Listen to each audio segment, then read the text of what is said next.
Simula ngayong araw, ipinatutupad na ng MMDA ang NCAP o yung No Contact Apprehension Policy. Ibig sabihin, wala ng enforcer ang manghuhuli ng mga traffic violators sa mga kalsada.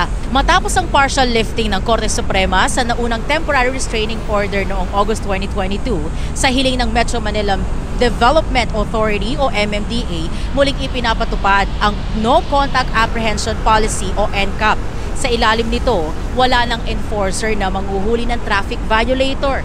Ibig sabihin, ang sino mang motorista na mahuhuli ng CCTV kasabay ng artificial intelligence na ipinatutupad na rin ng MMDA sa loob ng 7 araw ay maaaring makakuha ng abiso ng violation sa impormasyong nakalakip sa rehistro ng sasakyan.